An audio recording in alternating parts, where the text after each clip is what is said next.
ពាក្យថា patience កន្លែងនេះយើងប្រែថា អំណត់ភាសាបាលីគេហៅថាខន្តីគឺសេចក្តីអត់ធន់ណាបាទ patience សេចក្តីអត់ធន់ is គឺជា the key element គឺជាកត្តាឬធាតុផ្សំដ៏សំខាន់នៃភាពជោគជ័យអញ្ចឹងគ្មានអីដែលខ្លាំងជាងការអត់ធន់ទេបងប្អូនពាក្យថាអត់ធន់មួយម៉ាត់ហ្នឹងគឺមានន័យជ្រៅមែនទែនដោយព្រះសម្មាសម្ពុទ្ធបងប្អូនតម្រាំតបងព្រះអង្គបានត្រាស់ជាព្រះពុទ្ធព្រះអង្គសំអាការអត់ធន់បារមីនឹងរាប់លានឆ្នាំត្រឹមតែបានត្រាស់ជាព្រះពុទ្ធបងប្អូនអញ្ចឹងនៅក្នុងជីវិតយើងក៏ចឹងដែរបងប្អូនដើម្បីបានជោគជ័យអីមួយយើងត្រូវសំបារមីគឺការអត់ធន់ការអត់ទ្រាំនឹងហើយនេះជាធម្មជាតិណាបងប្អូនជាដំណើរធម្មជាតិរបស់បុគ្គលជោគជ័យគឺត្រូវតែមានធាតុផ្សំគឺការអត់ធន់នឹងហើយដោយជាបងប្អូនរៀនភាសាអង់គ្លេសអញ្ចឹងខ្ញុំចែងតែនិយាយជំរុញលើកទឹកចិត្តរឿយថាអត់ធន់បន្តិចបងប្អូនពាក្យថាអត់ធន់នេះបានន័យថាយើងរៀនទៅហើយព្យាយាមឲ្យតែវាមិនទាន់បានផលល្អតែទោះបីជាយ៉ាងណាក៏ចេះខ្លះដែរបងប្អូនទោះបីយ៉ាងណាក៏នៅតែចេះជាងមិនរៀនសោះបើមិនរៀនសូន្យតែបើរៀនក៏បានជោគជ័យខ្លះដែរចឹងយើងត្រូវអំណត់អត់ធន់បន្តិចព្រោះភាសាត្រូវការពេលវេលាលះបង់ទម្លាប់មិនល្អចោលណាគេថា break a habit ឧទាហរណ៍ខ្ញុំត្រូវតែបំបត្តិអាទម្លាប់ក្រោកដាច់បាយព្រឹកតែញយនឹងគឺខ្ញុំត្រូវតែលះបង់ឃើញទេI'm trying to break a habit of getting up late ម៉ោង5ម៉ោង6ថាម៉ោង6ចានៅ end on កាច់ណាឆ្វេងស្ដាំចុះឡើងនៅរៀងទាន់ភ្លឺទេដាក់បន្តិចទៀតទៅដាច់បាយព្រឹកតែញយបងប្អូនបាទនេះសេពៅបាទសេពៅទៀតសេពៅ finally breaks a record ទីបំផុត break a record បានបំបែកកំណត់ត្រា for 100 million views សម្រាប់ការទទួលបាននៅការទស្សនារហូតទៅដល់100លានណា in his នៅក្នុង YouTube channel នៅក្នុងchannel YouTube របស់គាត់បាទនេះជាកំណត់ត្រាដែលគាត់បំបែកណាបាទសូមគោរពជម្រាបសួរបងប្អូនអ្នកសិក្សាភាសាអង់គ្លេសយើងទាំងអស់គ្នាបាទថ្ងៃនេះយើងមករៀនបន្តអង់គ្លេសតើតើនឹងពាក្យថា break បងប្អូនបាទ break a record break habit break promise break up break one's heart អីជាដើមបងប្អូនបាទហើយ clear ទាំងអស់នេះគឺសុទ្ធតែជា clear ដែលត្រូវរៀនឲ្យចាំហើយប្រើប្រាស់រាល់ថ្ងៃបងប្អូនបាទអូខេហើយសម្រាប់បងប្អូនយើងដែលមានសៀវភៅនេះក្នុងដៃបងប្អូនបើកមកទំព័រទី199ណាបងប្អូន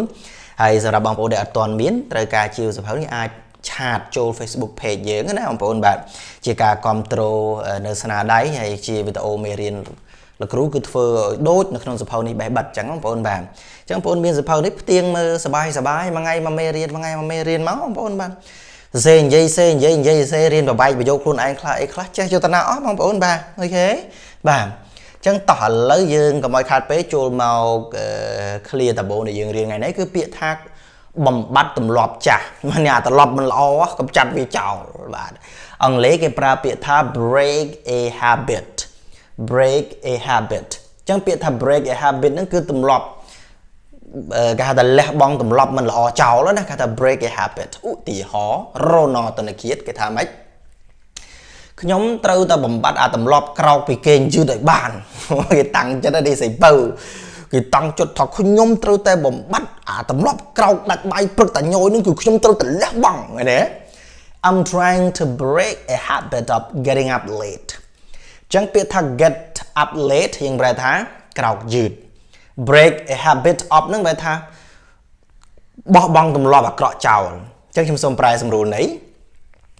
I'm trying to break a habit of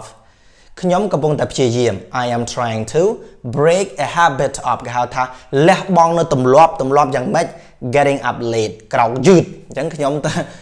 លះបង់ហើយពួកព្យាយាមលះបង់អាទម្លាប់ក្រោកយឺតបងប្អូនក្រោកម៉ោង5ម៉ោង6ថាម៉ោង6ចានៅ end on កាច់ណាឆ្វេងស្ដាំចុះឡើងនៅរៀងទាន់ភ្លឺទេដាក់បន្តិចទៀតទៅដាច់បាយព្រឹកតែញយបងប្អូនបាទនេះសេពៅបាទសេពៅទៀតបាទអូខេមកពាក្យមួយទៀតក្បត់សន្យាបងប្អូនបាទ break a promise ក្បត់សន្យាបងប្អូនបាទអូខេពាក្យថាក្បត់សន្យា break a promise សន្យាជាមួយគេថាម៉េចណាសន្យាជាមួយគេថាម៉េច break a promise ក្បត់សន្យាណាខ្លះក្បត់សន្យាអូខេ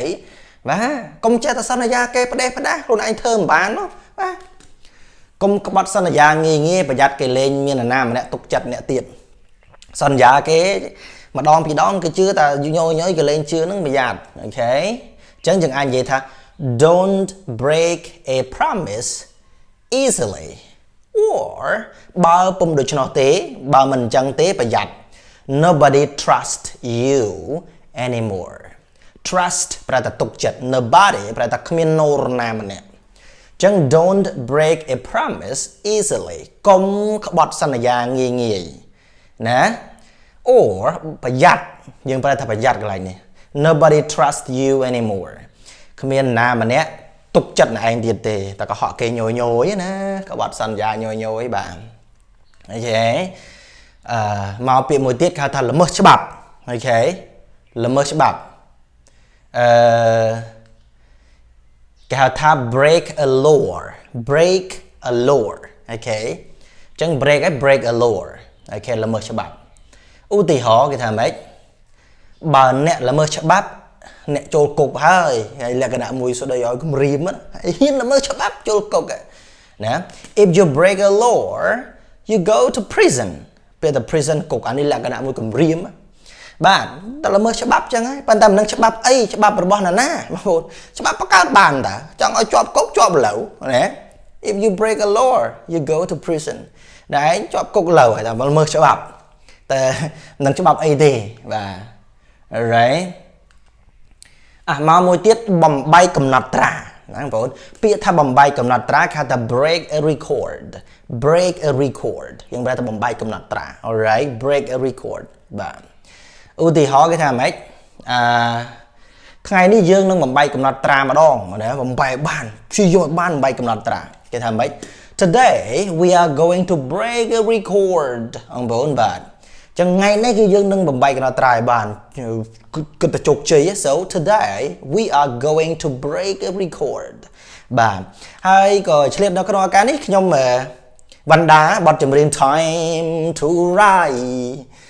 to write bật chấm riêng này cứ bàn bay cầm nát ra thâm mây muối sầm đập cái thằng đà ra rap á idol văn đá dương nó cứ tha quạt từ tua bàn view bật time to write ní bàn view hốt từ đó mà rồi liền kết đà lớn nó lực mà rồi liền hay bà tại xem đã mà rồi liền cho chẳng chừng anh vậy tha Wanda finally breaks a record for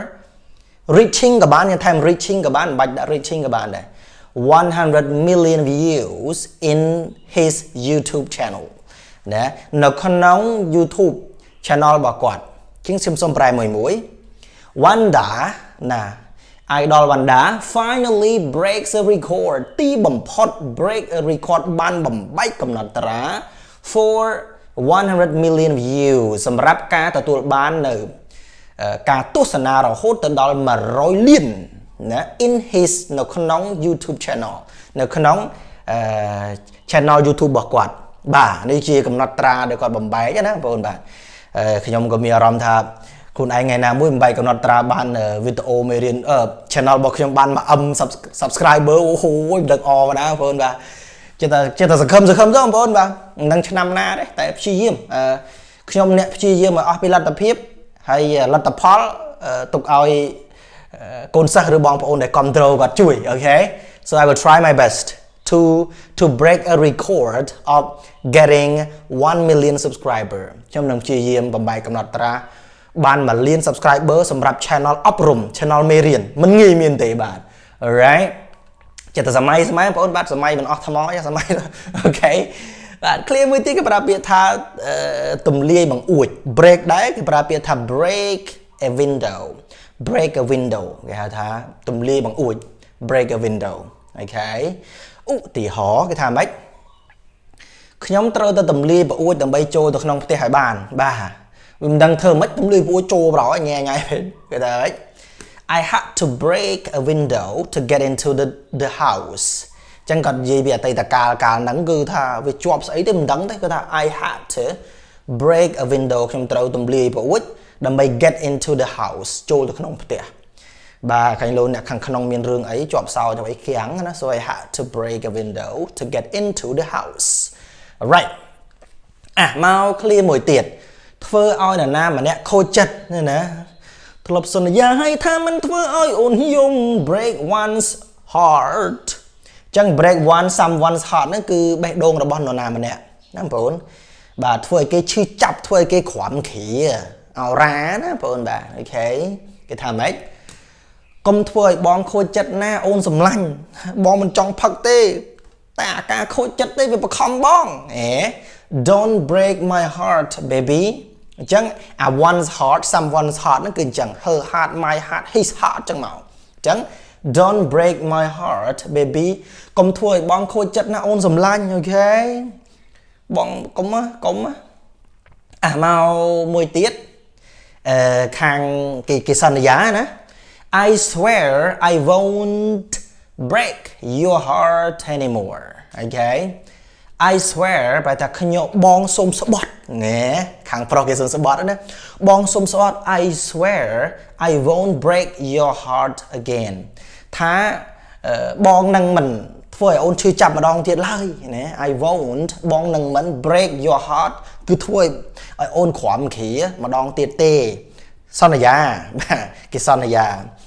អូនិយាយពីសន្យាឲ្យថានឹងមិនលេងគ្នានឹងមិនបោះបង់គ្នាអូដំបូងណាបាន2 3ថ្ងៃមិនណាយកស្ងាត់ដូចព្រៃ Amazon ហ្នឹងបងប្អូនបាទអូខេបាទចង់និយាយដាច់ធေါ်ឥឡូវបាទមកឃ្លាមួយទៀតដើរខ្យល់គេប្រើពាក្យថា break wind អូខេដើរខ្យល់ដែលយើងដើរខ្យល់ណាបញ្ចេញជាតិអូស្មန်ពីខ្លួនណាអូខេ break wind អូខេដើរខ្យល់